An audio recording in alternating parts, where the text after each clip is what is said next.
कहानी बिहार के दरभंगा जिले की है। ये बात 2025 की है। दरभंगा जिले में एक इलाका है सोनपुर। इसी इलाके में एक गांव है मधुपुर टोला।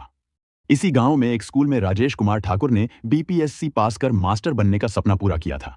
पिछले 2 साल से इसी स्कूल में काम कर रहे थे। हाल ही में उनका ट्रांसफर मधुबनी जिले में हो गया था। इसी वजह से वो अपना प्रभार दूसरे शिक्षक को सौंपने की तैयारी कर रहे थे। कागजी काम निपटाने के बाद जैसे ही स्कूल से बाहर निकले, राजेश ठाकुर स्कूल से करीब 200 मीटर ही आगे बढ़े थे कि घात लगाए एक युवक ने उन पर 2 गोलियां दाग दी और तुरंत वहां से फरार हो गया। चलती मोटरसाइकिल पर गोली लगते ही राजेश सड़क पर गिर पड़े। गांव के लोग उन्हें अच्छी तरह जानते थे, इसलिए किसी ने देर नहीं की और तुरंत उठाकर अस्पताल ले गए। लेकिन डॉक्टरों ने जांच के बाद राजेश ठाकुर को मृत घोषित कर दिया। सरेआम हेडमास्टर की हत्या की खबर फैलते ही इलाके में सनसनी मच गई। सूचना मिलते ही सकतपुर थाना प्रभारी अरविंद कुमार पुलिस टीम के साथ मौके पर पहुंच गए। पूछताछ में लोगों ने पुलिस को बताया कि उन्होंने एक युवक को वहां से भागते हुए जरूर देखा था, लेकिन उसका चेहरा ढका हुआ था, इसलिए कोई भी उसकी पहचान नहीं कर पाया। स्कूल में अपने आखिरी दिन का काम पूरा करके लौट रहे हेडमास्टर की हत्या से पुलिस को शक हुआ कि यह वारदात गांव के ही किसी आदमी ने की है। वजह साफ थी, राजेश ठाकुर गांव छोड़ने वाले थे और हो सकता है किसी ने जाने से पहले उनसे हिसाब बराबर करने की ठान ली हो। इसी शक की बुनियाद पर जब पुलिस ने स्कूल स्टाफ और आसपास के लोगों से गहराई से पूछताछ शुरू की, तो एक नाम सामने आया, स्कूल की पुरानी शिक्षिका रेखा। लोगों ने दबी जुबान में बताया कि राजेश और रेखा के बीच लंबे समय से नजदीकियां थीं। गांव वालों का दावा था कि दोनों को कई बार खाली क्लासरूम में आपत्तिजनक हालात में देखा गया था। यही वजह रही कि जब गांव में बदनामी बढ़ी तो 2 महीने पहले ही रेखा का ट्रांसफर करवा दिया गया। लेकिन ट्रांसफर के बाद भी रेखा अक्सर स्कूल आती रहती थी और राजेश से मिलती थी। घटना वाले दिन भी रेखा अपने पति के साथ राजेश से मिलने स्कूल आई थी। पुलिस को जब शक गहराया तो रेखा और उसके पति अभिलाष को हिरासत में लेकर पूछताछ शुरू की गई। रेखा ने राजेश ठाकुर के साथ संबंध होने की बात को नकार दिया। उसका कहना था कि राजेश उसके साथ 2 साल तक उसी स्कूल में रहे थे। अब उनका ट्रांसफर मधुबनी हो गया था, इसलिए वो सिर्फ उनसे मिलने गई थी। अभिलाष ने भी यही कहा कि वो तो बस पत्नी के कहने पर उसके साथ गया था, लेकिन पुलिस को यकीन नहीं हुआ। जांच के दौरान जब अभिलाष का मोबाइल खंगाला गया तो एक बड़ा राज सामने आया। पता चला कि घटना वाले दिन ही उसने इलाके के एक बदमाश को 2000 रुपए ऑनलाइन ट्रांसफर किए थे।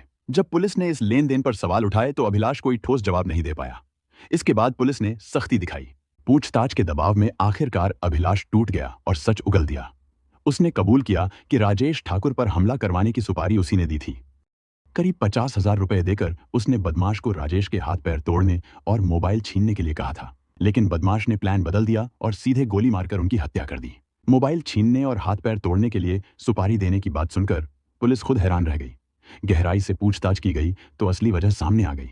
दरअसल हेडमास्टर राजेश ठाकुर के अवैध संबंध अभिलाष की पत्नी और स्कूल की टीचर रेखा के साथ थे। यह राज सिर्फ स्कूल के स्टाफ को ही नहीं, बल्कि गांव के कई लड़कों को भी पता था। लोगों ने दोनों को कई बार खाली क्लासरूम में आपत्तिजनक हालत में देखा था। यही वजह रही कि धीरे धीरे गांव में बदनामी बढ़ती गई। अपनी पत्नी और खुद की इज्जत पर दाग लगने से अभिलाष भीतर ही भीतर जलने लगा और आखिरकार राजेश से दुश्मनी पाल बैठा। पूछताछ में यह भी साफ हुआ कि पूरी साजिश में रेखा खुद शामिल थी। दोनों ने मिलकर बदमाशों को राजेश पर हमला करने की सुपारी दी थी। पुलिस ने दोनों को गिरफ्तार किया और जेल भेज दिया। इस तरह मास्टर साहब की हत्या की परतें धीरे धीरे खुली और पूरा सच सामने आ गया। करीब 2 साल पहले जब राजेश और रेखा ने एक ही दिन स्कूल ज्वाइन किया तो दोनों की सबसे पहले आपस में ही जान पहचान हुई। दिन भर बातें करते करते दोनों अपने आप एक दूसरे के करीब आने लगे। समय के साथ ये नजदीकी और बढ़ती गई। राजेश से उम्र में करीब 12 साल छोटी रेखा का दिल उस पर आ गया। दरअसल एक वजह यह भी थी कि रेखा को अपने पति से शिकायतें थीं। उसका पति बिजली का काम करता था और शराब पीने की बुरी आदत भी थी, जो रेखा को बिल्कुल पसंद नहीं थी। उधर जब हेडमास्टर राजेश ने देखा कि रेखा उसे पसंद करने लगी है तो उसने भी उसके साथ रिश्ता बढ़ाना शुरू कर दिया। धीरे धीरे दोनों के बीच प्यार का रिश्ता बन गया। दोनों ही शादीशुदा थे और अक्सर कहा जाता है कि जब कोई विवाहित स्त्री या पुरुष अपने जीवन साथी के अलावा किसी और के साथ रिश्ते में पड़ता है तो उसकी चाहत सिर्फ नजदीकियां बढ़ाने और शारीरिक सुख पाने की होती है। राजेश और रेखा के साथ भी यही हुआ। दोनों मुलाकात के मौके तलाशने लगे।